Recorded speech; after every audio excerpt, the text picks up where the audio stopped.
Drama के start में हम देखते हैं कि फीमेल लीड जिया एक फूड डिलीवरी गर्ल होती है और वो फूड डिलीवरी करती है। कुछ टाइम बाद वो यूनिवर्सिटी जाती है और वहाँ एक गर्ल की हेल्प करती है जो उसके सामने जमीन पर गिर जाती है, लेकिन वो गर्ल उसका मजाक उड़ाती है और एक वाटर बॉटल लेकर उसके सिर पर मार देती है। तभी वहाँ उसकी क्लासमेट यिंग आती है और वो उसे कहती है, तुम एक डिलीवरी गर्ल हो और एक पुअर फैमिली से हो, तुम्हें इस मेडिकल यूनिवर्सिटी में एडमिशन नहीं लेना चाहिए था। क्या तुम्हें लगता है कि तुम एक डॉक्टर बन सकती हो? फिर जिया के सामने एक सिस्टम आता है और उससे कहता है, तुमने 2000 दिनों तक हर दिन फूड डिलीवर किया है और डॉक्टर बनने का अपना ड्रीम कभी नहीं छोड़ा। तुम्हें एक्सरे विजन व गिफ्ट दिया जा रहा है। इस पर उसकी आंखें अचानक ब्लू हो जाती हैं और वो अपने मन में कहती है, मुझे एक्सरे विजन मिल गया। इसके बाद मेल लीड चेन वहाँ आता है और सभी गर्ल्स उसे अटेंशन देने लगती हैं क्योंकि वो बहुत हैंडसम और रिच होता है। तो अपने एक्सरे विजन के कारण जिया को उसके 6 पैक एब्स दिखने लगते हैं और वो अपने मन में कहती है, मैं चेन के 6 पैक एब्स देख सकती हूँ। लेकिन एक गर्ल नोटिस करती है कि वो उसके 6 पैक एब्स को नोटिस कर रही है, इसलिए वो कहती है, तुम चेन को इतनी देर से क्यों देख रही हो? तभी यिंग उस गर्ल से कहती है, क्योंकि उसे हमेशा से चेन पर सीक्रेट क्रश था।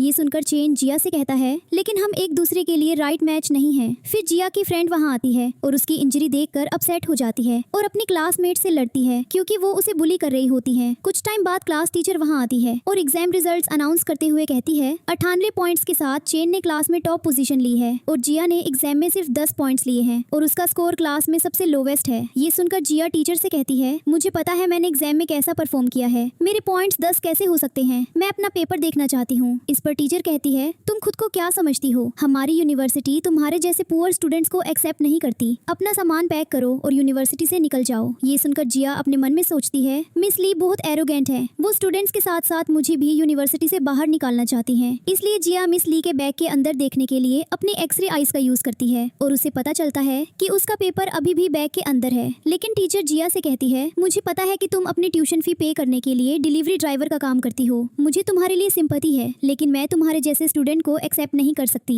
ये सुनकर क्लास की एक गर्ल जिया से कहती है, चूंकि हम क्लासमेट्स हैं, क्या तुम हमारे लिए भी फूड डिलीवर करोगी? तभी जिया कहती है, मुझे डिलीवरी जॉब करने में बिल्कुल भी शर्म नहीं आती। ऑर्डर्स का वेट करते टाइम और डिलीवरीज के बीच जब भी मुझे थोड़ा फ्री टाइम मिलता है, मैं हमेशा अपनी बुक्स पढ़ती रहती हूँ। मैं बीमार पेशेंट्स का ट्रीटमेंट करना चाहती हूँ और ये मेरा ड्रीम है। मेरी डिमांड है कि मेरा एग्जाम पेपर मुझे दिखाया जाए। ये सुनकर टीचर अपने मन में कहती है, इसे कैसे पता कि एग्जाम पेपर मेरे बैग में है? फिर जिया की फ्रेंड टीचर के बैग के अंदर से एग्जाम पेपर निकाल लेती है, लेकिन यिंग उसे एग्जाम पेपर लेने की ट्राई करती है और इसी बीच एग्जाम पेपर जमीन पर गिर जाता है। इस पर चैन जिया के एग्जाम पेपर को देखता है और सबको बताता है, जिया के स्कोर से एक 0 मिसिंग है और उसने 10 पॉइंट्स के बजाय 100 पॉइंट स्कोर किए हैं। ये सुनकर क्लास के स्टूडेंट्स शॉक हो जाते हैं और जिया की फ्रेंड टीचर से कहती है, आपने जानबूझकर जिया को रॉन्ग स्कोर दिया। तो टीचर कहती है, स्कोर कैलकुलेट करने में मुझसे मिस्टेक हो गई थी, मैं तुम्हारी टीचर हूँ, क्या तुम चाहती हो कि मैं तुम्हें सॉरी बोलूं? लेकिन जिया कहती है, आप इस टाइम प्रेग्नेंट हैं, आपको रेस्ट करना चाहिए। ये सुनकर यिंग कहती है, जिया तुम क्या नॉनसेंस बात कर रही हो? मिस ली के हस्बैंड हमारे स्कूल के डीन हैं, 3 महीने पहले उन्हें ट्रेनिंग के लिए भेजा गया था और वो अभी तक वापस नहीं आए हैं। तभी जिया कहती है, मैं सर्टेनिटी के साथ कह सकती हूँ कि मिस ली 1 महीने की प्रेग्नेंट है। अगर आपको मेरी बातों पर बिलीव नहीं है तो उनकी पल्स चेक कर लो। फिर एक स्टूडेंट मिस ली की पल्स चेक करता है और सबको बताता है, मिस ली सच में प्रेग्नेंट है। और ये सुनकर मिस ली एम्बेरस हो जाती हैं और क्लासरूम से बाहर चली जाती हैं। इसके बाद चैन जिया से कहता है, मुझे तुमसे किसी बारे में बात करनी है। इसलिए जिया उसके साथ क्लासरूम के बाहर जाती है और ये देखकर यिंग बहुत जेलस फील करती है। दूसरी तरफ चैन जिया को 100 पॉइंट्स मिलने पर कंग्रेचुलेट करता है तो जिया कहती है, थैंक यू। इस पर चैन उसके साथ एक एग्जाम क्वेश्चन डिस्कस करता है और इसी बीच वो उससे कहता है, मुझे पता है तुम मुझे बहुत पसंद करती हो और मेरी अटेंशन पाना चाहती हो। लेकिन जिया कहती है, आखिर तुम ऐसा क्यों सोचते हो? मैं एक डॉक्टर बनना चाहती हूँ ताकि मैं पेशेंट्स की जान बचा सकूं और अब मेरे पास एक्सरे विजन भी है। तो चैन कहता है,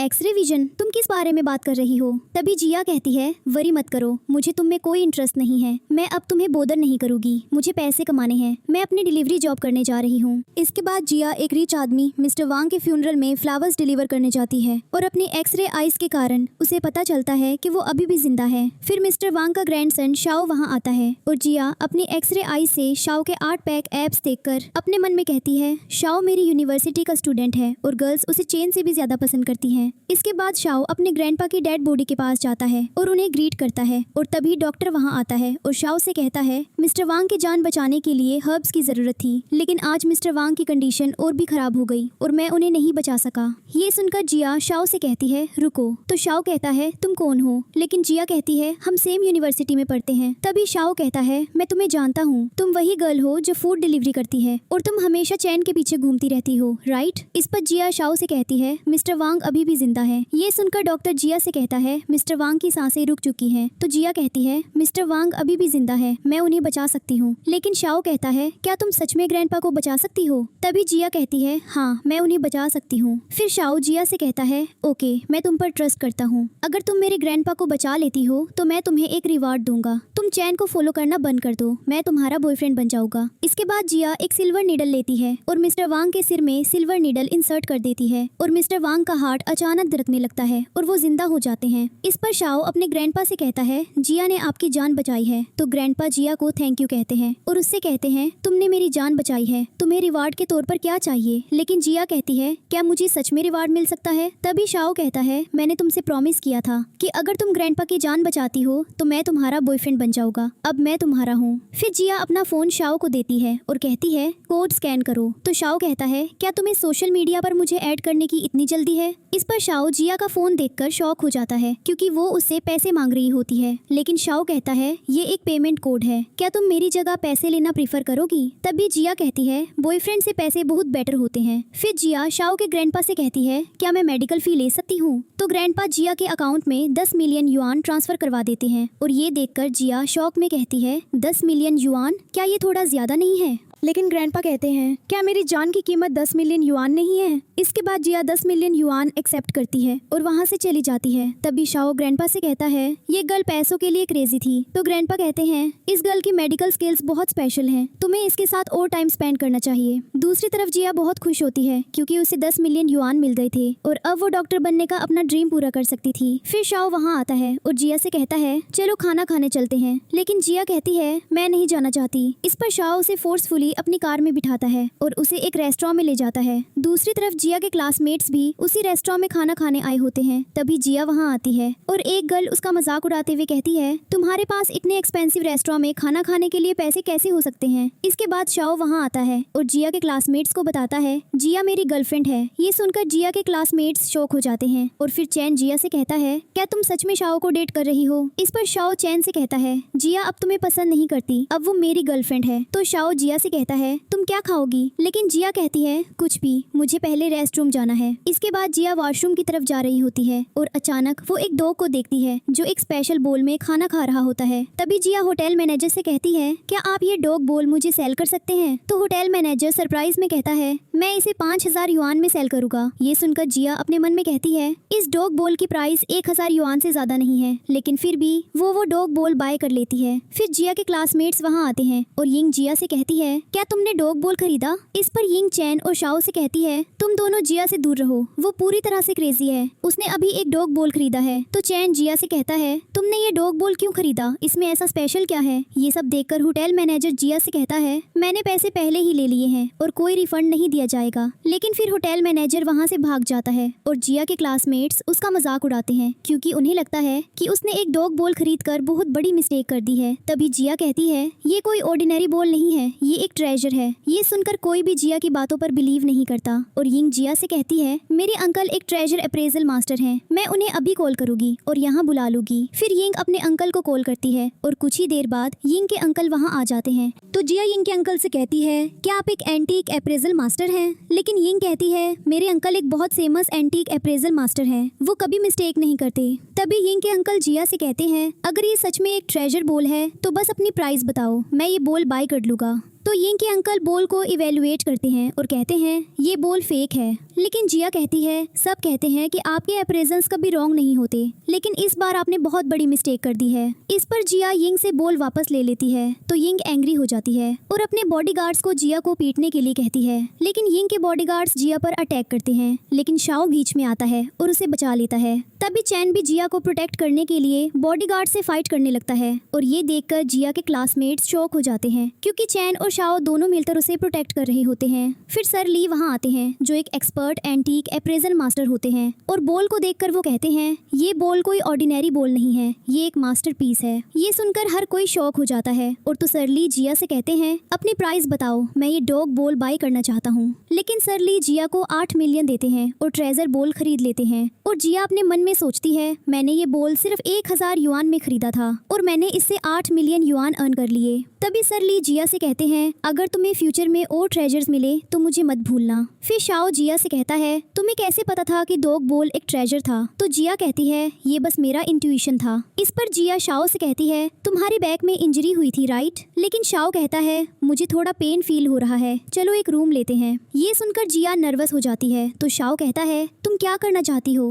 तभी शाओ कहता है, आखिर तुम्हारे मन में क्या चल रहा है? मैं चाहता हूँ कि तुम मेरी इंजरी पर मेडिसिन लगा दो। फिर जिया अपनी एक्सरे आई से शाओ की इंजरी देखती है और उस पर मेडिसिन लगाने के लिए उसके साथ एक होटल रूम की तरफ जाती है। कुछ टाइम बाद चैन वहाँ आता है और वो जिया और शाओ को एक साथ जाते देखकर जेलस फील करता है। दूसरी तरफ जिया शाओ से कहती है, अपनी शर्ट उतारो ताकि मैं मेडिसिन लगा सकूं। तो शाओ अपनी शर्ट उतारता है और जिया नर्वस हो जाती है। तो शाओ कहता है, क्या तुम शाय फील कर रही हो? लेकिन जिया कहती है, मैं शाय क्यों फील करूंगी? तभी शाओ कहता है, तुम पहली गर्ल हो जिसने मेरे 6 पैक एब्स देखे हैं। फिर जिया शाओजा को मेडिसिन लगाती है और शाओ जिया से कहता है, थोड़ा जेंटली लगाओ। तभी चेन होटल रूम के बाहर आता है और जिया और शाओ की कन्वर्सेशन सुनकर उसे लगता है कि शायद वो रोमांस कर रहे हैं। इस पर चेन का असिस्टेंट उससे कहता है, अगर आप जिया से मिलना चाहते हैं तो हम उसे बाहर बुला सकते हैं। तो चेन कहता है, मुझे इससे कोई फर्क नहीं पड़ता कि वो अंदर क्या कर रही है। लेकिन फिर चेन का असिस्टेंट जिया और शाओ के होटल रूम का डोर नॉक करता है और जब जिया डोर ओपन करती है तो चेन का असिस्टेंट जिया से कहता है, मैं मिस्टर चेन का असिस्टेंट हूँ, प्लीज मिस्टर चेन से मिल लीजिए। तभी जिया कहती है, मुझे नहीं लगता कि वो मुझसे मिलना चाहते हैं। तो असिस्टेंट कहता है, मिस्टर चेन सच में आपकी केयर करते हैं, आपकी हेल्प करते टाइम उनके हाथ में इंजरी हो गई थी। फिर जिया को याद आता है कि चेन ने थक्स को पीटा था और इसी बीच उसके हाथ में इंजरी हो गई थी। दूसरी तरफ चेन रेस्टलेस हो जाता है और अपने मन में कहता है, क्या मुझे जिया को कॉल करके बुलाना चाहिए? तभी जिया वहाँ आती है और चेन उसे देखता है और कहता है, तुम यहाँ क्यों आई? लेकिन जिया कहती है, मैंने सुना कि तुम्हें इंजरी हुई है। इस पर जिया चेन के हाथ की इंजरी को देखती है और उससे कहती है, तुम्हारी इंजरी बहुत डीप है, तुम्हें इसका ट्रीटमेंट करवाना चाहिए। तो चेन का असिस्टेंट एक मेडिकल किट लाता है और जिया चेन के हाथ पर मेडिसिन लगाने लगती है और उसे हेल्प करने के लिए थैंक यू भी कहती है और उससे कहती है, मैंने नहीं सोचा था कि तुम मुझे बचाने इतनी जल्दी आ जाओगे। फिर चेन कहता है, तुम्हें ऐसा क्यों लगा? लेकिन जिया कहती है, क्योंकि तुमने कहा था कि तुम मुझे पसंद नहीं करते। तभी चेन कहता है, क्या हो अगर मैं कहूँ कि मैं तुम्हें पसंद करता हूँ? फिर शाओ वहाँ आता है और जिया से कहता है, तुम यहाँ क्या कर रही हो? मेरे साथ चलो। ये सुनकर चेन जिया से कहता है, तुम शाओ के साथ नहीं जाओगी? तो शाओ और चेन दोनों जिया को अपनी तरफ खींचने लगते हैं और तभी जिया चेन और शाओ से कहती है, मुझे कुछ काम है इसलिए मैं अब जा रही हूँ। इस पर जिया वहाँ से चली जाती है और अचानक उसे अपनी फ्रेंड का कॉल आता है जो उसे इन्फॉर्म करती है कि उसके डैड का एक्सीडेंट हो गया है। कुछ टाइम बाद जिया अपनी फ्रेंड के पास जाती है और जिया की फ्रेंड उससे कहती है, मेरे डैड का कार एक्सीडेंट हो गया है, ड्राइवर ने कार को टक्कर मारी और भाग गया। मेरे डैड का ट्रीटमेंट चल रहा है और डॉक्टर ने कहा है कि मेडिकल फीस के लिए 5 लाख युआन की जरूरत है, लेकिन मैं इतने पैसे कहाँ से लाऊं? मुझे क्या करना चाहिए? लेकिन जिया कहती है, मैं सब हैंडल कर लूंगी। तभी कुछ गन्स वहाँ आते हैं और एक गन जिया की फ्रेंड से कहता है, क्या तुम्हें 5000 युआन चाहिए? फिर जिया की फ्रेंड जिया को बताती है, मैंने लोन शार्क से पैसे बोरो करने का डिसीजन लिया है। ये सुनकर जिया अपनी फ्रेंड को मना करती है और उसे गून के साथ कॉन्ट्रैक्ट साइन करने से रोकती है। तो जिया अपनी फ्रेंड के बैंक अकाउंट में 5000 युआन ट्रांसफर कर देती है ताकि वो अपने डैड का ट्रीटमेंट करवा सके।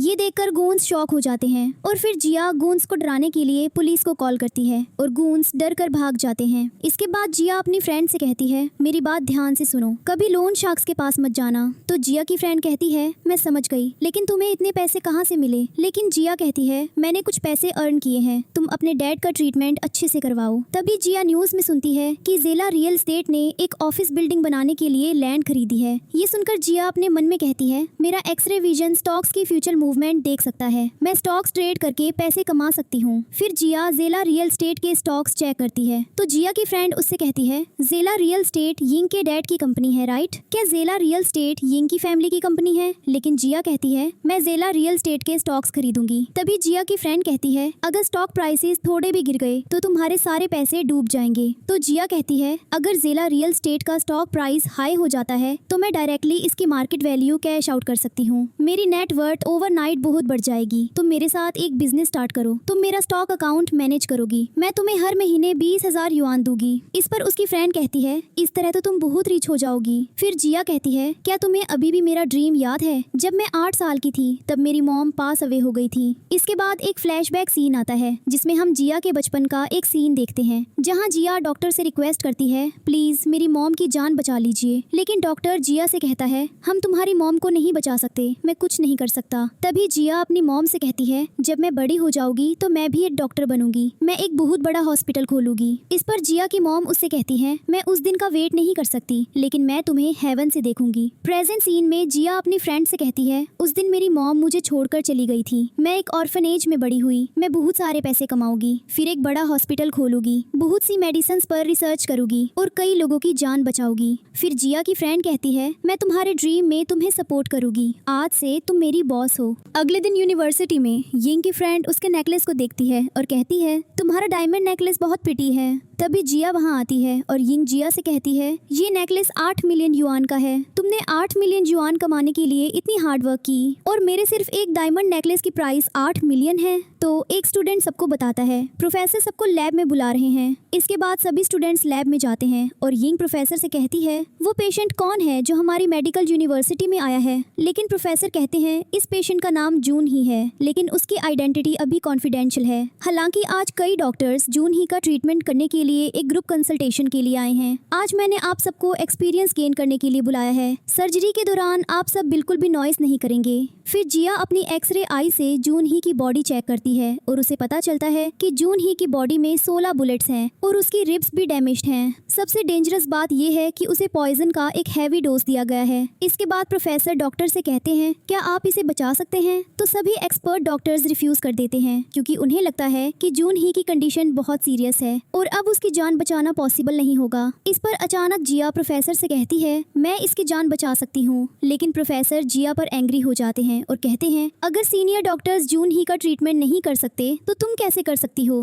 तभी यिंग जिया से कहती है, अगर ट्रीटमेंट के दौरान जून ही मर जाता है तो इसका हमारे स्कूल से कोई कनेक्शन नहीं होगा, पूरी रिस्पॉन्सिबिलिटी तुम्हारी होगी। फिर जिया कहती है, ओके मैं पूरी रिस्पॉन्सिबिलिटी लेती हूँ। तो डॉक्टर जिया से कहते हैं, क्या तुम सच में जून ही की जान बचा सकती हो? लेकिन जिया कहती है, मैं उसे बचाने की अपनी बेस्ट ट्राई करूंगी। इसके बाद जिया बाकी सीनियर डॉक्टर से हेल्प मांगती है और जिया और डॉक्टर्स मिलकर जून हिया पर एक्यूपंक्चर ट्रीटमेंट परफॉर्म करते हैं। और जब जिया जून ही के हार्ट में नीडल प्रेस करने वाली होती है, अचानक जून ही अपनी आंखें खोलता है और जिया से कहता है, तुम कौन हो? तभी जिया कहती है, मेरा नाम जिया है, वरी मत करो, मैं तुम्हें डेफिनेटली बचा लूंगी। फिर जिया जून ही के हार्ट में नीडल प्रेस कर देती है और जून ही की हार्ट बीट अचानक रुक जाती है। ये देखकर डॉक्टर्स नर्वस हो जाते हैं, लेकिन जिया उनसे कहती है, ये मरा नहीं है, इसे बहुत जल्द होश आ जाएगा। इसके बाद यिंग और उसकी फ्रेंड जिया को ऑपरेशन थिएटर से बाहर ले जाती हैं और डॉक्टर्स जून ही के हार्ट को चार्ज करने की ट्राई करते हैं। इस पर यिंग जिया को एक कन्फेशन लेटर साइन करने के लिए फोर्स करती है, जिसमें लिखा होता है कि जिया ने जून ही को मार दिया। लेकिन जिया कहती है, मैं साइन नहीं करूंगी। तभी यिंग प्रोफेसर को एक मेडिसिन देती है और कहती है, आप जिया को ये मेडिसिन पिला दें। ये मेडिसिन पीने के बाद जिया कम्प्लीटली वीक हो जाएगी और फिर वो इजीली कन्फेशन लेटर साइन कर देगी। फिर प्रोफेसर जिया से कहते हैं, अगर तुम कन्फेशन लेटर साइन नहीं करोगी तो मैं तुम्हें ये मेडिसिन पिला दूंगा। तो जिया प्रोफेसर से कहती है, यिंग आपसे झूठ बोल रही है। लेकिन प्रोफेसर कहते हैं, तुम्हारा क्या मतलब है? तभी जिया कहती है, इस मेडिसिन में पॉइजन है, यिंग आपके हाथों मुझे मरवाना चाहती है। ये सुनकर प्रोफेसर यिंग पर एंग्री होने लगते हैं। तो यिंग मेडिसिन की बोतल छीन लेती है और फोर्सफुली जिया को मेडिसिन पिलाने की ट्राई करती है। दूसरी तरफ जून ही को होश आ जाता है और जैसे ही उसे होश आता है वो अपने असिस्टेंट के साथ जिया को ढूंढने जाता है क्योंकि उसने उसकी जान बचाई थी। इसके बाद जून ही लैब में जाता है और जब वो देखता है कि यिंग जिया को पॉइजन पिलाने की ट्राई कर रही है तो वो पॉइजन की बोतल तोड़ देता है। जून ही को देखकर यिंग कहती है, ये मिस्टर जून ही है जो चाइना के मिलिट्री कैंप के किंग ऑफ सोल्जर्स हैं। फिर जिया जून ही से कहती है, क्या तुम ओके हो? तो जून ही कहता है, मुझे बचाने के लिए थैंक यू। लेकिन जिया कहती है, मैं एक मेडिकल स्टूडेंट हूँ, इसलिए ये मेरी ड्यूटी थी। तभी जून ही जिया से कहता है, क्या तुम्हारे क्लासमेट्स तुम्हें बॉदर कर रहे थे? इसके बाद जून ही यिंग और उसकी फ्रेंड को जिया को सॉरी बोलने के लिए कहता है और फोर्स किए जाने पर यिंग और उसकी फ्रेंड को जिया को सॉरी बोलना पड़ता है। तो प्रोफेसर भी जिया को सॉरी बोलते हैं क्योंकि उन्होंने भी उसके साथ मिसबिहेव किया था। इस पर कुछ टाइम बाद जुनही और जिया यूनिवर्सिटी से बाहर आते हैं और जुनही जिया से कहता है तुमने मुझे बचाया, तो बताओ तुम्हें क्या चाहिए। लेकिन जिया कहती है थैंक यू मिस्टर जुनही, मुझे कुछ नहीं चाहिए। तभी जिया की फ्रेंड वहाँ आती है और उससे कहती है क्या यिंग ने तुम्हें फिर बॉदर किया। तो जिया कहती है मैंने सब हैंडल कर लिया है, सबने मेरे साथ इतना बैडली ट्रीट किया क्योंकि मेरे पास पैसे नहीं है। फिर जिया की फ्रेंड उससे कहती है तुमने मुझे अपना हॉस्पिटल बनाने के लिए लैंड्स ढूंढने को कहा था राइट, मैंने कुछ लैंड्स शॉर्ट लिस्ट की हैं। ये सुनकर जुनही जिया से कहता है क्या तुम लैंड बाय करना चाहती हो। लेकिन जिया कहती है हाँ, मैं एक हॉस्पिटल खोलना चाहती हूँ। तभी जुनही कहता है मेरे पास एक बहुत अच्छी लैंड है, क्या तुम उसे देखना चाहोगी।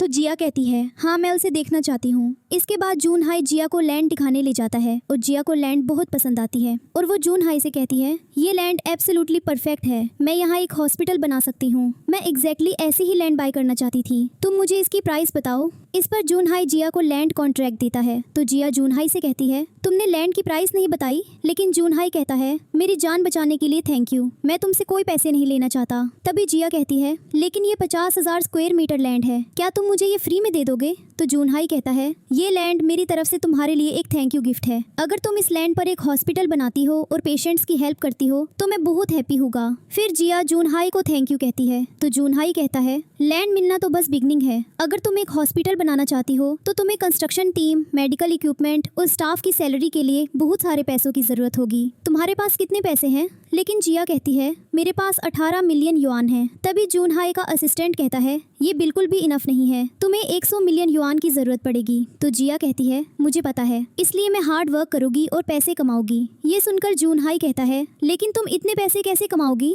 इस पर जिया कहती है क्या तुम मेरे साथ बेट लगाना चाहोगे। मैं तुमसे बेट लगाती हूँ कि मैं 5 दिनों में 100 मिलियन युआन अर्न कर सकती हूँ। लेकिन जूनहाई कहता है ओके, तो मैं तुमसे 5 दिन बाद मिलूंगा, ये जानने के लिए कि तुमने सच में 100 मिलियन युआन अर्न किए या नहीं। इसके बाद जिया वहाँ से चली जाती है और जूनहाई का असिस्टेंट उससे कहता है बॉस आप थोड़ा स्ट्रेंजली बिहेव कर रहे हैं, क्या आपने शायद जिया को पसंद करना शुरू कर दिया है। तभी जूनहाई कहता है तुम बहुत ज्यादा बोलते हो। तो जूनहाई का असिस्टेंट कहता है ओ बॉस, क्या ऐसा हो सकता है कि आपको पहली बार किसी से प्यार हो गया है। दूसरी तरफ यिंग अपने डैड से कहती है मेरी क्लास में एक गर्ल है, उसने मेरी इंसल्ट की है, मुझे उसे एक लेसन सिखाना होगा। फिर यिंग के डैड कहते हैं उसकी मेरी डॉटर को बोदर करने की हिम्मत कैसे हुई, मैं उसे पकड़ने के लिए अभी किसी को भेजता हूँ। इस पर यिंग के डैड यिंग से कहते हैं एक गर्ल ने स्टॉक मार्केट में जेला रियल एस्टेट में एक बहुत बड़ी इन्वेस्टमेंट की है और अब जेला रियल एस्टेट को उसकी इन्वेस्टमेंट की वजह से बहुत प्रॉफिट हुआ है। मैंने अपने असिस्टेंट को इस गर्ल का फोन नंबर ढूंढने को कहा था। दूसरी तरफ जिया और उसकी फ्रेंड बहुत एक्साइटेड होती हैं क्योंकि जिया ने स्टॉक एक्सचेंज में इन्वेस्ट किया था और उसके बैंक अकाउंट में 98 मिलियन युआन आ जाते हैं। तभी यिंग के डैड जिया को कॉल करते हैं और थैंक यू कहते हैं क्योंकि उसने जेला रियल एस्टेट में एक बहुत बड़ा अमाउंट इन्वेस्ट किया था। लेकिन फिर यिंग के डैड जिया को एक होटल में डिनर के लिए इन्वाइट करते हैं और जिया यिंग के डैड के साथ डिनर करने के लिए यस कह देती है। इसके बाद जिया की फ्रेंड उससे कहती है क्या तुम यिंग के डैड के साथ डिनर करोगी। तो जिया कहती है जेला ग्रुप के स्टॉक प्राइसेस गिरने वाले हैं, जैसे ही जेला ग्रुप के स्टॉक प्राइसेस पीक पर पहुंचेंगे मैं स्टॉक सेल कर दूंगी। दूसरी तरफ यिंग के डैड यिंग से कहते हैं ये गर्ल एक स्टॉक गुरु है और वो मेरे साथ खाना खाने जा रही है, अगर हम इसके साथ हाथ मिला लें तो जेला रियल एस्टेट की मार्केट वैल्यू और भी ज्यादा बढ़ती रहेगी। मैं तुम्हारी और चेन की शादी भी अरेंज करने जा रहा हूँ, कल हम चेन की फैमिली से मिलने जा रहे हैं। अगले दिन यिंग और उसके डैड चैन और उसकी फैमिली से मिलने जाते हैं, लेकिन चैन अपनी और यिंग की शादी के डिसीजन से खुश नहीं होता और वहाँ से जाने वाला होता है, लेकिन चैन के डैड उसे रोक लेते हैं। फिर यिंग के डैड चैन के डैड से कहते हैं हमने बचपन में ही यिंग और चैन का रिश्ता तय कर दिया था, अब दोनों बड़े हो गए हैं तो मुझे लगता है कि हमें जल्दी से उनकी शादी की तैयारी करनी चाहिए। इस पर चैन के डैड बहुत खुश हो जाते हैं और कहते हैं बहुत अच्छा, चैन और यिंग की शादी के बाद हमारी फैमिलीज का रिलेशनशिप और भी स्ट्रांग हो जाएगा। तो चैन अपने डैड से कहता है मैं यिंग से शादी नहीं करना चाहता। तो यिंग कहती है क्या तुम सच में मुझसे शादी नहीं करना चाहते। लेकिन चैन कहता है तुम्हारी और मेरी शादी का डिसीजन मेरे डैड ने लिया था, मैं तुमसे शादी नहीं करना चाहता। ये सुनकर चैन के पेरेंट्स उसे स्कोल्ड करते हैं और उसे शादी करने के लिए फोर्स करते हैं। तभी चैन कहता है मेरी पहले से ही एक गर्लफ्रेंड है। फिर चैन की मॉम कहती है मुझे पता है कि तुम्हारी कोई गर्लफ्रेंड नहीं है। तो चैन कहता है अगर आप लोगों को बिलीव नहीं है तो मैं उसे अभी यहाँ कॉल कर सकता हूँ। इसके बाद चैन वहाँ से चला जाता है और यिंग के डैड चैन के डैड से कहते हैं ये सब क्या हो रहा है, हम तो यिंग और चैन की शादी की डेट फिक्स करने आए थे।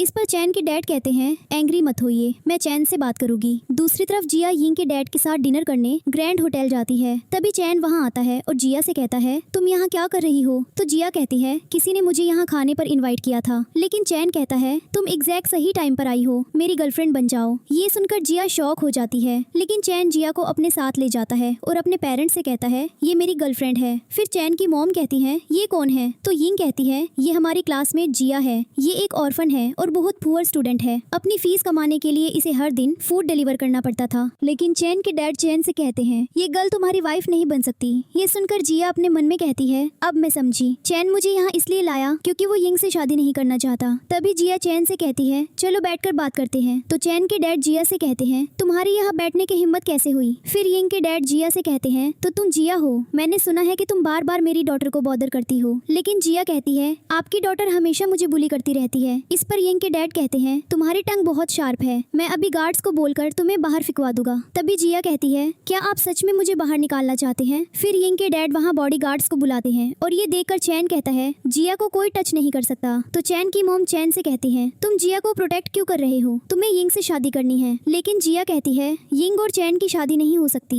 ये सुनकर यिंग के डैड जिया से कहते हैं तुम यिंग और चैन का रिश्ता कैसे तोड़ सकती हो? तुम सपने देख रही हो। तभी जिया यिंग के डैड से कहती है आप मुझे बाहर नहीं निकाल सकते क्योंकि आपने खुद मुझे यहाँ इन्वाइट किया था। तो यिंग के डैड कहते हैं तुम्हें कोई मिसअंडरस्टैंडिंग हुई होगी, मैं तुम्हारे जैसी पुअर गर्ल को यहाँ इन्वाइट क्यों करूँगा? फिर जिया यिंग के डैड को कॉल करती है और यिंग के डैड कॉल पिक करते हैं और कहते हैं क्या तुम ग्रैंड होटल पहुँच गई हो? लेकिन जिया कहती है आपने खुद मुझे ग्रैंड होटल में इन्वाइट किया था राइट? जिया को फोन पर बात करते देखकर यिंग के डैड शॉक हो जाते हैं और उससे कहते हैं क्या तुम स्टॉक गुरु हो? ये इम्पॉसिबल है। इसके बाद जिया अपनी फ्रेंड को कॉल करती है और कहती है जेला ग्रुप के सारे स्टॉक सेल कर दो। तभी जिया की फ्रेंड जेला ग्रुप के स्टॉक सेल कर देती है और जिया से कहती है स्टॉक सेल करने के बाद हमने 180 मिलियन युआन अर्न कर लिए हैं। फिर जिया यिंग के डैड से कहती है मैंने जेला ग्रुप के सारे शेयर सेल कर दिए हैं। तो यिंग के डैड का असिस्टेंट वहाँ उनके पास आता है और कहता है हमने वेस्ट सबर्ब में जो ऑफिस बिल्डिंग बनाई थी वो पुअर क्वालिटी की वजह से कोलैप्स हो गई है, कई लोग इंजर्ड हो गए हैं। ये सुनकर यिंग अपने डैड से कहती है डैड अब हम क्या करें, कोई रास्ता निकालिए। लेकिन यिंग के डैड चैन के डैड से कहते हैं आपको मेरी हेल्प करनी पड़ेगी, चैन की शादी यिंग से करवा दीजिए। इस पर चैन के डैड कहते हैं आप पहले अपनी कंपनी का क्राइसिस सॉल्व कीजिए, हम चैन और यिंग की शादी के बारे में बाद में बात करेंगे। तभी यिंग चैन के डैड से कहती है क्या आप मेरे और चैन के बीच की एंगेजमेंट तोड़ने वाले हैं? फिर जिया चैन से कहती है तुम्हारी और यिंग की शादी अब नहीं होने वाली है, मिशन कंप्लीट हो गया है, इसलिए मैं अब जा रही हूँ। इसके बाद जिया वहाँ से चली जाती है और चैन उसके पीछे जाता है और उससे कहता है तुम क्यों चली गई?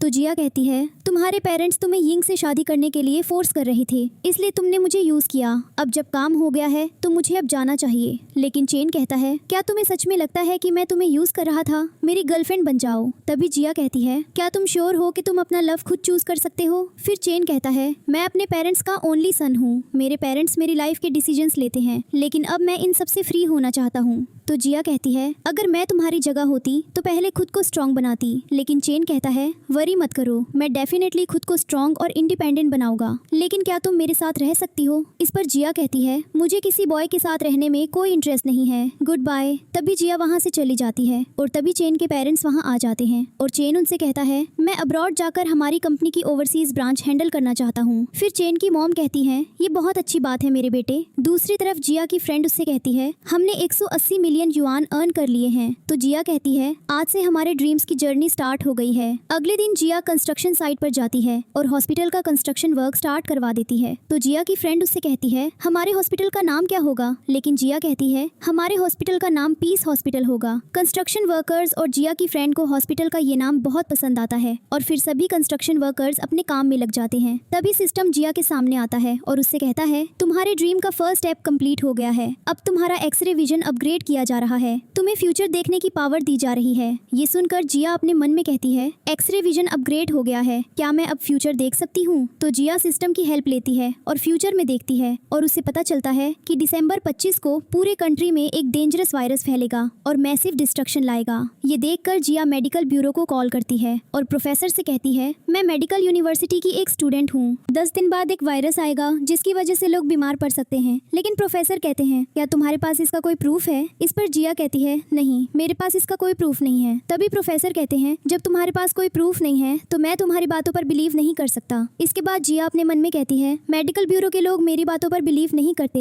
एक स्पेशल हब इस वायरस का ट्रीटमेंट कर सकती है। मुझे इस हब को ग्रो करना स्टार्ट कर देना चाहिए। अगले दिन जिया और उसकी फ्रेंड मिलकर उस स्पेशल हब को अपने स्मॉल फार्म में ग्रो करती हैं ताकि वायरस फैलने के बाद वो इजीली पेशेंट्स का ट्रीटमेंट कर सके। कुछ टाइम बाद शाओ जिया से मिलने आता है और वो लविंग मैनर में जिया को प्रपोज करता है। तो जिया कहती है मैं अभी बहुत बिजी हूँ और मेरे पास इन सब के लिए टाइम नहीं है। लेकिन शाओ कहता है चैन अब्रॉड चला गया है, अब मेरा कोई राइवल नहीं है, जिया मेरी गर्लफ्रेंड बन जाओ। तभी जून ही का असिस्टेंट वहाँ आता है और जिया से कहता है मिस्टर जून ही आज आपसे मिलने आ रहे थे, लेकिन रास्ते में क्रिमिनल्स ने उन पर अटैक कर दिया। वो तब से मिसिंग है, प्लीज उन्हें ढूंढने में हमारी हेल्प कीजिए। फिर जिया कहती है मैं अभी आपके साथ उन्हें ढूंढने आ रही हूँ। इसके बाद जिया जून ही के असिस्टेंट के साथ जून ही को ढूंढने जाती है और कुछ ही देर बाद वो उसे ढूंढ लेती है। तो जून ही जिया से कहता है यहाँ बहुत डेंजर है, यहाँ से चली जाओ। लेकिन जिया कहती है इस बार तुम अकेले नहीं हो, मैं तुम्हें लेने आई हूँ। कुछ टाइम बाद एक गून जून ही पर अटैक करता है, लेकिन जून ही भी उस पर अटैक करता है और शूटर को मार देता है। कुछ टाइम बाद जिया घर जाती है और जून ही के असिस्टेंट से एक मेडिकल किट मांगती है क्योंकि वो जून ही का ट्रीटमेंट करने वाली थी। फिर जिया जून ही से कहती है अपनी शर्ट उतारो और जब जून ही अपनी शर्ट उतारता है जिया उसके 6 पैक एब्स देखकर बहुत सीड्यूस हो जाती है और ओवर एक्साइटमेंट के कारण उसे नोज ब्लीड होने लगता है। ये देखकर जून ही जिया से कहता है तुम्हें नोज ब्लीड हो रहा है। इस पर जिया एम्बेरस हो जाती है और अपनी नोज से ब्लड क्लीन करने के लिए एक टिश्यू लेती है। इसके बाद जिया जून ही के असिस्टेंट से कहती है क्या तुम्हारे पास बॉडी को नम करने की कोई मेडिसिन है। लेकिन जून ही कहता है मुझे किसी मेडिसिन की जरूरत नहीं है, बस मेरी बॉडी से बुलेट को ऐसे ही बाहर निकाल लो। तो जिया जून ही के आर्म से बुलेट निकालती है और उससे कहती है रेस्ट करो। तभी जिया वहाँ से जाने वाली होती है, लेकिन तभी जून ही उसे रोकता है और उससे कहता है तुम्हारी नोज से ब्लड क्यों आ रहा था। तो जिया कहती है मुझे नहीं पता। लेकिन जून ही कहता है क्या तुम्हें मेरी बॉडी पसंद है, तुम मेरी बॉडी टच कर सकती हो। फिर जिया नर्वस हो जाती है और जून ही जिया को किस करने के लिए आगे बढ़ता है। दूसरी तरफ जून ही के ग्रैंडपा उससे मिलने आते हैं और जून ही का असिस्टेंट ग्रैंडपा को जून ही के रूम में जाने से मना करता है, लेकिन वो उसकी बात नहीं सुनते और अचानक जून ही के रूम में चले जाते हैं। ये देखकर जून ही नर्वस हो जाता है और अपने ग्रैंडपा से कहता है आपको मेरे रूम में आने से पहले नॉक करना चाहिए था। इस पर जून ही के ग्रैंडपा कहते हैं वरी मत करो, मैंने कुछ नहीं देखा, मैं तुम्हारे पेरेंट्स को कुछ नहीं बताऊंगा। इसके बाद जून ही अपने ग्रैंडपा को जिया से इंट्रोड्यूस करवाता है। तो ग्रैंडपा जिया का नाम सुनकर कहते हैं क्या तुम वही हो जिसने मेडिकल ब्यूरो को कॉल करके कहा था कि एक वायरस फैलने वाला है। लेकिन जिया कहती है क्या वो कॉल आपने रिसीव किया था। फिर ग्रैंडपा जून ही से कहते हैं ये गर्ल सही नहीं है, ये फॉल्स र्यूमर्स फैला रही है, मैंने तुम्हारे लिए एक गर्ल चूज की है, जैसे ही वो अब्रॉड से वापस आएगी मैं तुम्हें उससे इंट्रोड्यूस करवाऊंगा। तभी ग्रैंडपा का असिस्टेंट वहाँ आता है और उन्हें बताता है एक डेंजरस वायरस फैल गया है। ये सुनकर ग्रैंडपा जिया से कहते हैं इसका मतलब तुम सच बोल रही थी। तो जिया कहती है मैंने हाई क्वालिटी हर्ब्स ग्रो की हैं और वो हर्ब्स इस वायरस को एलिमिनेट करने में हेल्प कर सकती हैं। इस पर जून ही के ग्रैंडपा कहते हैं ओके मैं तुम्हारे साथ चलूंगा और वो हर्ब्स ले आऊंगा। दूसरी तरफ यिंग अपने असिस्टेंट के साथ जिया के फार्म पर जाती है और यिंग की असिस्टेंट उसे बताती है जिया अपने फार्म पर एक स्पेशल हर्ब ग्रो कर रही है। ये सुनकर यिंग अपने मन में कहती है जिया की वजह से मेरी और चैन की शादी टूट गई, मैं जिया का फार्म डिस्ट्रॉय कर दूंगी। तभी चैन जिया से मिलने वहाँ आता है तो जिया की फ्रेंड चैन से कहती है जिया की फार्म का ध्यान रखना और वो थोड़ी देर के लिए टॉयलेट चली जाती है। इसके बाद चैन अपने फ्रेंड्स के साथ ग्रोन हर्ब्स का ध्यान रखता है और ये देखकर यिंग की असिस्टेंट उससे कहती है मिस्टर चैन के यहाँ होते हुए कुछ भी करना डिफिकल्ट होगा। लेकिन यिंग कहती है मेरे पास एक प्लान है। कुछ टाइम बाद चैन का फ्रेंड उससे कहता है पास ही एक रेसिंग कंपटीशन हो रहा है, क्या हम मजे करने चले। तभी चैन कहता है मैं नहीं जा रहा, मुझे इन हर्ब्स का ध्यान रखना है। तो चैन का फ्रेंड कहता है हम सिर्फ एक राउंड खेलेंगे और वापस आ जाएंगे, मैंने सुना है कि तुम्हारा ओल्ड राइवल भी रेसिंग कंपटीशन में पार्टिसिपेट कर रहा है। ये सुनकर चैन अपने फ्रेंड्स के साथ वहाँ से चला जाता है और यिंग जिया के फार्म को रूइन करने पहुँच जाती है और अपने मन में कहती है जिया इस बार मैं तुम्हें एक बहुत बड़ा सरप्राइज देने वाली हूँ। अगली मॉर्निंग जिया जून ही और उसके ग्रैंडपा को अपने फार्म पर लाती है। तो जून ही के ग्रैंडपा फार्म को देखते हैं और कहते हैं ये लैंड काफी फेमिलियर लग रही है। लेकिन जून ही कहता है ये लैंड मैंने ही जिया को दी थी। फिर जिया ग्रैंडपा से कहती है ये लैंड मुझे मिस्टर जून ही ने फ्री में गिफ्ट की थी। इस पर ग्रैंडपा कहते हैं तुम इस लैंड पर स्पेशल हर्ब्स ग्रो कर रही हो और इन हर्ब से वायरस का ट्रीटमेंट भी किया जा सकता है। जून ही ने तुम्हें ये लैंड गिफ्ट करके बहुत अच्छा किया। तभी जिया की फ्रेंड वहाँ आती है और वो जिया से कहती है हर्ब्स बहुत अच्छे से ग्रो हो रही हैं और मैंने हर्ब्स का बहुत अच्छे से ध्यान रखा। इसके बाद ग्रैंडपा जिया के फार्म में ग्रोन हर्ब्स को देखते हैं और उससे कहते हैं ये हर्ब्स मुरझा क्यों गई हैं। तो जिया हर्ब्स को देखती है और शॉक हो जाती है और अपनी फ्रेंड से कहती है ये हर्ब्स क्यों मुरझा गई। लेकिन जिया की फ्रेंड कहती है मैंने तो इन हर्ब्स का बहुत अच्छे से ध्यान रखा था। तभी जिया कहती है क्या तुम एक बार भी फार्म से बाहर गई थी। फिर जिया की फ्रेंड कहती है, मैं थोड़ी देर के लिए टॉयलेट गई थी, लेकिन मैंने अपनी जगह चैन को यहाँ छोड़ा था। तो यिंग वहाँ आती है और जिया यिंग से कहती है, तुम यहाँ क्या कर रही हो? लेकिन यिंग कहती है, मेरी फैमिली की कंस्ट्रक्शन साइट बहुत क्लोज है, मैं यहाँ इंस्पेक्शन के लिए आई हूँ। इस पर जिया यिंग से कहती है, तुमने ही मेरी हर्ब्स रुइन की है ना? तभी यिंग कहती है, तुमने ये सब किया है ना? फिर यिंग की असिस्टेंट जिया से कहती है, क्या तुम्हारे पास इसका कोई प्रूफ है? ये सुनकर जिया अपने मन में कहती है, यहाँ कोई सीसीटीवी कैमरा भी नहीं है, मेरे पास सच में कोई प्रूफ नहीं है। तो जिया यिंग से कहती है, क्या तुम्हें पता है कि ये हर्ब्स कितनी इंपॉर्टेंट है? लेकिन यिंग कहती है, तुम इन हर्ब्स को ग्रो करके पावरफुल और रिच लोगों को इम्प्रेस करना चाहती हो, राइट? तभी जूनही का असिस्टेंट आता है और ग्रैंडपा से कहता है, हॉस्पिटल में 100 से ज्यादा नए पेशेंट्स आ चुके हैं, वायरस ने उन सभी पेशेंट्स पर अटैक कर दिया है। फिर यिंग जिया से कहती है, तुम्हारी वजह से मेरी और चैन की शादी टूट गई, अगर मैं पीस में नहीं रह रही हूँ तो मैं तुम्हें भी पीस से नहीं रहने दूंगी। लेकिन जिया जूनही के ग्रैंडपा से कहती है, मेरे पास इन प्लांट्स को बचाने का एक रास्ता है, इन हर्ब्स के अंदर बग्स के एग्स हैं, अगर मैं एग्स को रिमूव करने के लिए नीडल्स का यूज करूँ तो ये हर्ब्स फिर से जिंदा हो जाएंगी। इसके बाद जिया एक नीडल लेती है और हर्ब्स के अंदर से पॉइजनस एग्स बाहर निकाल लेती है और हर्ब्स फिर से जिंदा हो जाती हैं। ये देखकर जूनही के ग्रैंडपा बहुत खुश हो जाते हैं और हर्ब्स का यूज करके वायरस का ट्रीटमेंट करने वाली मेडिसिन बनाने का ऑर्डर दे देते हैं। तो जूनही के ग्रैंडपा जिया से कनेक्ट से हैं, तुम्हारी वजह से इस डेडली वायरस का ट्रीटमेंट इतनी इजीली हो रहा है, मैं चाहता हूँ कि तुम मेरी मेडिकल टीम ज्वाइन करो और पेशेंट्स का ट्रीटमेंट करने में मेरी हेल्प करो। ये सुनकर जिया की फ्रेंड जिया से कहती है, प्रोफेसर तुम्हें मेडिकल टीम का लीडर बनाना चाहते हैं, ये एक बहुत अच्छा ऑफर है। फिर जूनही के ग्रैंडपा जिया से कहते हैं, क्या तुम्हें खुद पर ट्रस्ट नहीं है? लेकिन जिया कहती है, मैं पेशेंट्स की जान बचाने के लिए बहुत हार्ड वर्क करूंगी। इसके बाद जिया और बाकी सब हॉस्पिटल की तरफ निकल जाते हैं और यिंग एंग्री हो जाती है और अपनी असिस्टेंट से कहती है, मैं हमेशा जिया से क्यों हार जाती हूँ? तभी यिंग को अचानक कफ होने लगता है और यिंग की असिस्टेंट उसे चेक करती है और कहती है, तुम्हें बहुत हाई फीवर है। कुछ टाइम बाद डॉक्टर यिंग को चेक करता है और यिंग के डैड से कहता है, मिस यिंग को हाई फीवर है और उन्हें कफ भी हो रहा है, मुझे सस्पेक्ट है कि पैथोजन वायरस जो आजकल बहुत फास्ट फैल रहा है उसने उन पर अटैक कर दिया है। ये सुनकर यिंग अपने डैड से कहती है, डैड क्या मैं ओके हो जाऊंगी? तो यिंग के डैड कहते हैं, वरी मत करो, सब फाइन हो जाएगा। लेकिन यिंग के डैड डॉक्टर से कहते हैं, जल्दी से मेरी डॉटर को बचा लीजिए। तभी डॉक्टर कहता है, मैं उनका ट्रीटमेंट नहीं कर सकता, मेडिकल ब्यूरो ने इस पैथोजन वायरस के लिए एक मेडिसिन प्रिपेयर की है, आपको इमीडिएटली ब्यूरो जाना चाहिए। इसके बाद यिंग और उसके डैड मेडिकल ब्यूरो जाते हैं और यिंग अपने डैड से कहती है, ये मेडिसिन अभी डेवलप हुई है और कई लोग इसे बाय करने के लिए लाइन में खड़े हैं, क्या मुझे ये मेडिसिन मिलेगी? मुझे डर लग रहा है, मैं मरना नहीं चाहती। इस पर यिंग के डैड कहते हैं, सब फाइन हो जाएगा। फिर जिया वहाँ आती है और पेशेंट से कहती है, मेरे पास आप सबके लिए एक गुड न्यूज है, हमने एक मेडिसिन डेवलप की है जिससे इस वायरस का ट्रीटमेंट किया जा सकता है। तभी यिंग वहाँ जिया को देखती है और उससे कहती है, तुम यहाँ क्या कर रही हो? तो जिया की फ्रेंड यिंग से कहती है, ये मेडिसिन जिया और उसकी मेडिकल टीम ने डेवलप की है। लेकिन जिया यिंग से कहती है, क्या तुम यहाँ मेडिसिन लेने आई हो? अब तुम्हें पता चल गया होगा कि ये प्लांट्स कितने इंपॉर्टेंट हैं, लेकिन तुमने क्या किया? तभी यिंग कहती है, तुम झूठ बोल रही हो, मैं तुम्हारी बातों पर बिलीव नहीं करती। तो जिया कहती है, जरा खुद को देखो, तुम एक रिच फैमिली से हो और जेला ग्रुप की एयर भी हो, तुम्हारी लाइफ बहुत अच्छी हो सकती थी, लेकिन जेलसी की वजह से तुम शेमलेस बन गई हो। फिर एक डॉक्टर जिया से कहता है, इस गर्ल ने हर्ब्स को डैमेज किया था, क्या हम फिर भी इसे मेडिसिन देंगे?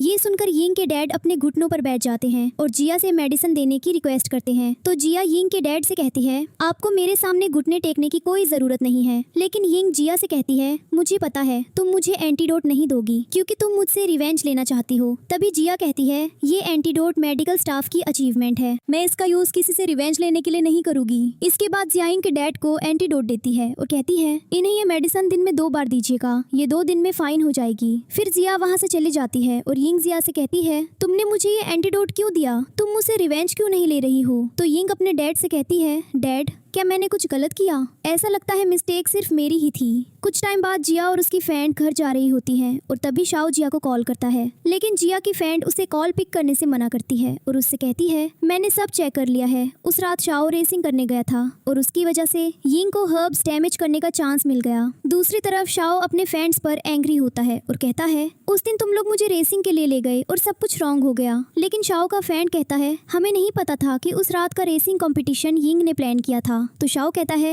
यिंग की मुझे ट्रैप करने की हिम्मत कैसे हुई। तभी जिया वहाँ आती है और शाओ अपने घुटनों पर बैठ जाता है और जिया को सॉरी कहता है और उससे कहता है ये सब मेरी फॉल्ट थी, प्लीज मुझे फॉरगिव कर दो। फिर जिया कहती है मैं तुम्हारी गर्लफ्रेंड नहीं हूँ और हम दोनों कभी एक साथ नहीं हो सकते। तो शाओ कहता है क्यों, लेकिन जिया कहती है तुम एक रिच फैमिली के स्पॉइल बॉय हो जो बस हर दिन फन करता रहता है। हम दोनों कम्प्लीटली डिफरेंट वर्ल्ड से हैं, इसलिए हम एक दूसरे के लिए राइट नहीं है। तभी शाओ कहता है तो तुम्हें किस तरह का बॉय पसंद है। तो जिया कहती है मुझे रिस्पॉन्सिबल बॉयज पसंद है, मुझे बोदर करना बंद करो, अपना करियर बनाओ और अपने फ्यूचर के लिए कुछ करो। फिर शाओ कहता है मैं समझ गया, मैं अभी से अपने करियर पर काम करूंगा, मैं एक करियर भी बना सकता हूँ और तुम्हारे साथ रिलेशनशिप में भी रह सकता हूँ। ये सुनकर जिया एंग्री हो जाती है और शाओ से कहती है बस यहाँ से चले जाओ, लेकिन शाओ कहता है मैं डेफिनेटली वापस आऊंगा। इसके बाद शाओ वहाँ से चला जाता है और जिया की फ्रेंड उससे कहती है शाओ और चेन दोनों चले गए हैं तो अब तुम्हारे पास डेट करने के लिए कोई नहीं बचा। तभी जून ही वहाँ आता है और जून ही का असिस्टेंट जिया से कहता है तुम मेरे बॉस के साथ क्यों नहीं रहती, उनकी तो कोई गर्लफ्रेंड भी नहीं है और सबसे इम्पोर्टेंट बात मेरे बॉस रिस्पॉन्सिबल है और एग्जैक्टली वैसे ही है जैसे बॉयज तुम्हें पसंद है। इसके बाद जून ही जिया को अपने साथ ले जाता है और उससे कहता है तुमने 5 दिनों में 100 मिलियन जुआन अर्न किए और वायरस क्योर करने की मेडिसिन भी बनाई। तो जिया कहती है थैंक यू, लेकिन जून ही कहता है मैं तुम्हें पसंद करता हूँ, मेरी गर्लफ्रेंड बन जाओ। तभी जून ही को अपने ग्रैंडपा का कॉल आता है जो उससे कहते हैं लिन वापस आ गई है, एयरपोर्ट जाओ और उसे रिसीव कर लो। फिर जून ही कहता है मैं नहीं जा रहा, मैं तो उसे जानता भी नहीं हूँ। तो ग्रैंडपा कहते हैं तुम उसे नहीं जानते लेकिन वो तुम्हें जानती है। 2 साल पहले लिन हमारे घर आई थी और फर्स्ट साइट में ही उसे तुमसे प्यार हो गया था। इसके बाद जिया ईयर 2030 का एक न्यूज़पेपर देखने के लिए अपनी एक्सरे आइज की हेल्प लेती है, जिसमें वो न्यूज़ पढ़ती है कि 5 साल बाद लिन ने एक एंटी कैंसर मेडिसिन डेवलप की जिससे बॉडी के अंदर डेवलप हुए कैंसर को इरेडिकेट किया जा सकता था। लेकिन उस मेडिसिन के रिलीज होने से एक रात पहले अपनी अनसक्सेसफुल लव स्टोरी की वजह से उसने अपनी जान दे दी। ये न्यूज़ देखकर जिया अपने मन में कहती है 5 साल बाद लिन ने एक एंटी कैंसर मेडिसिन बनाई, लेकिन उस मेडिसिन को मार्केट में लाने से पहले लिन ये दुनिया छोड़कर चली गई। लिन जून ही से बहुत प्यार करती थी, ऐसा लगता है उसने इस दुनिया को छोड़ने का डिसीजन सिर्फ जून ही की वजह से लिया था। इस पर जून ही अपने ग्रैंडपा से कहता है मैं जिया से प्यार करता हूँ। तभी ग्रैंडपा कहते हैं लिन और जिया ने सेम यूनिवर्सिटी से अपनी स्टडीज कंप्लीट की है। आज जॉन मेडिकल यूनिवर्सिटी का एनिवर्सरी सेलिब्रेशन है और लिन भी वहाँ आएगी। ये सुनकर जिया जून ही से कहती है क्या तुम मुझे मेरी यूनिवर्सिटी ले जा सकते हो। तो जून ही कहता है ओके। कुछ टाइम बाद जिया अपनी फ्रेंड के साथ यूनिवर्सिटी की एनिवर्सरी पार्टी में जाती है और तभी यिंग की फ्रेंड्स वहाँ आती हैं और जिया को बुली करने लगती हैं। फिर जिया और उसकी फ्रेंड और यिंग की फ्रेंड्स के बीच एक फाइट हो जाती है, लेकिन इसी बीच लिन वहाँ आती है और सभी स्टूडेंट्स लिन का वेलकम करते हैं। इसके बाद लिन कहती है क्या मैं पूछ सकती हूँ कि जिया कौन है। तो जिया वहाँ आती है और लिन से कहती है मैं जिया हूँ, लेकिन लिन जिया से कहती है तुम जून ही को कब से जानती हो। तभी जिया कहती है 1 महीने से। फिर लिन कहती है मैं जून ही को 2 साल से जानती हूँ, लेकिन उसने कभी मुझ में कोई इंटरेस्ट शो नहीं किया। तुमने सिर्फ 1 महीने में जून ही का हार्ट कैसे जीत लिया, तुम में कोई स्पेशल ट्रेड तो विजिबल नहीं है। ये सुनकर एक गर्ल लिन से कहती है जिया बॉयज को ट्रैप करने में एक्सपर्ट है, उसने हमारे स्कूल के 2 रिच बॉयज को भी ट्रैप कर लिया था। तो लिन कहती है तो बात ये है। इसी बीच एक गर्ल फेंट हो जाती है और लिन उस गर्ल को चेक करने के बाद कहती है इस पेशेंट को हार्ट डिजीज है, मेरे लिए सिल्वर नीडल्स लाओ, मुझे इसका ट्रीटमेंट करना है। लेकिन फिर जिया अपनी एक्सरे आई से उस गर्ल का हार्ट चेक करती है और लिन से कहती है पेशेंट को हार्ट डिजीज है, तुम्हें लेफ्ट साइड पर 4.2 सेंटीमीटर पॉइंट पर नीडल इंसर्ट करनी चाहिए। ये सुनकर एक गर्ल जिया से कहती है तुम खुद को समझती क्या हो, मिस लिन को पता है कि उन्हें क्या करना है। तभी लिन पेशेंट के हार्ट में नीडल इंसर्ट करने वाली होती है, लेकिन जिया फोर्सफुली पेशेंट के लेफ्ट साइड पर 4.2 पॉइंट पर नीडल इंसर्ट कर देती है और पेशेंट को होश आ जाता है और वो लिन को थैंक यू कहती है। तो लिन उस गर्ल से कहती है जिया को थैंक यू कहो, उसने तुम्हारी जान बचाई है। फिर जून ही और उसके ग्रैंडपा वहाँ आते हैं और जून ही के ग्रैंडपा लिन से कहते हैं एयरपोर्ट से निकलने के बाद तुम स्ट्रेट मेडिकल यूनिवर्सिटी आ गई क्योंकि तुम जिया से मिलना चाहती थी। कुछ टाइम पहले जब पैथोजन वायरस फैला था तो जिया ने एक स्पेशल हर्ब ग्रो की थी और मेडिकल टीम के साथ मिलकर एंटीडोट डेवलप किया था, जिससे हमने वायरस आउटब्रेक को रोका था। ये सुनकर पार्टी में आए सभी डॉक्टर्स जिया से बहुत इंप्रेस होते हैं और उसकी प्राइस करते हैं। इस पर लिन जिया से कहती है मैं हार गई, लेकिन जिया कहती है क्या तुम एक बॉय की वजह से हारने की बात कर रही हो। मेरा मानना है कि हम विमेन को सिर्फ एक बॉय तक लिमिटेड नहीं रहना चाहिए, हम पावर, फेम और सक्सेस के लिए भी फाइट कर सकते हैं। हम डॉक्टर्स हैं और हमें पेशेंट्स का ट्रीटमेंट करके उन्हें बचाना चाहिए। मुझे पता है कि तुम एंटी कैंसर ट्रीटमेंट पर रिसर्च कर रही हो। मैंने एक हॉस्पिटल खोला है जिसका नाम पीस हॉस्पिटल है, मैं चाहती हूँ कि तुम मेरा हॉस्पिटल ज्वाइन करो। ये सुनकर लिन कहती है अब मैं समझी कि इतने सारे लोग तुम्हें पसंद क्यों करते हैं, मैंने भी तुम्हें पसंद करना शुरू कर दिया है, मैं डेफिनेटली तुम्हारा हॉस्पिटल ज्वाइन करूंगी। इसके बाद पार्टी में आए कई डॉक्टर्स जिया का हॉस्पिटल ज्वाइन करने के लिए रेडी हो जाते हैं और ये सुनकर वो बहुत हैप्पी हो जाती है। तभी जून ही जिया से कहता है, क्या तुम मेरे साथ डिनर करने चलोगी? ये सुनकर लिन जून ही से कहती है, मुझे जिया के साथ एक मेडिकल प्रॉब्लम डिस्कस करनी है। फिर लिन जिया को लेकर वहाँ से चली जाती है और जून ही के ग्रैंडपा उससे कहते हैं, ऐसा लगता है कि लिन और जिया काफी अच्छी फ्रेंड्स बन गई हैं। दूसरी तरफ डॉक्टर्स जिया की फ्रेंड के पास आते हैं और जिया के बनाए पीस हॉस्पिटल को ज्वाइन कर लेते हैं। और तभी यिंग भी वहाँ आती है और जिया की फ्रेंड से कहती है, मैं भी पीस हॉस्पिटल ज्वाइन करना चाहती हूँ। मैंने पहले कई मिस्टेक्स की हैं। मैं अब एक फ्रेश स्टार्ट लेना चाहती हूँ। तो जिया की फ्रेंड कहती है, हमारे हॉस्पिटल में तुम्हारे लिए कोई सूटेबल पोजीशन नहीं है। लेकिन यिंग कहती है, प्लीज मुझे एक चांस दो। नेक्स्ट सीन में दिखाया जाता है कि रिपोर्टर्स जिया के हॉस्पिटल के बाहर उसका वेट कर रहे होते हैं और जैसे ही वो वहाँ आती है, रिपोर्टर्स उसे क्वेश्चंस पूछना स्टार्ट कर देते हैं। तभी जिया की फ्रेंड जिया से कहती है, मैंने हमारी सारी कैपिटल स्टॉक्स, गोल्ड और अदर मार्केट्स में इन्वेस्ट कर दी है। 3 सालों में हम 180 मिलियन से 180 बिलियन युआन तक पहुंच गए हैं। अब मैं ये सारे फंड्स पीस हॉस्पिटल की फार्मास्यूटिकल रिसर्च और डेवलपमेंट में लगाने जा रही हूँ। इसके बाद लिन जिया से कहती है, पिछले 3 सालों में हमने एंटी कैंसर और एंटी ट्यूमर मेडिसिन बनाई हैं, जिनकी वजह से कई पेशेंट्स की जान बचाई गई। फिर जिया कहती है, हमारी स्टोरी तो अभी शुरू हुई है, इसलिए हार्ड वर्क कंटिन्यू रखो। तभी शाओ वहाँ आता है और जिया से कहता है, आज वैलेंटाइंस डे है, क्या तुम मेरे साथ डिनर पर चलोगी? इसके बाद चैन वहाँ आता है और उसके साथ ही जून हाई भी जिया से मिलने आता है और जिया उन तीनों को देखकर अपने मन में कहती है, मेरे सारे ड्रीम्स धीरे धीरे पूरे हो रहे हैं। इस सीन पर स्टोरी खत्म हो जाती है।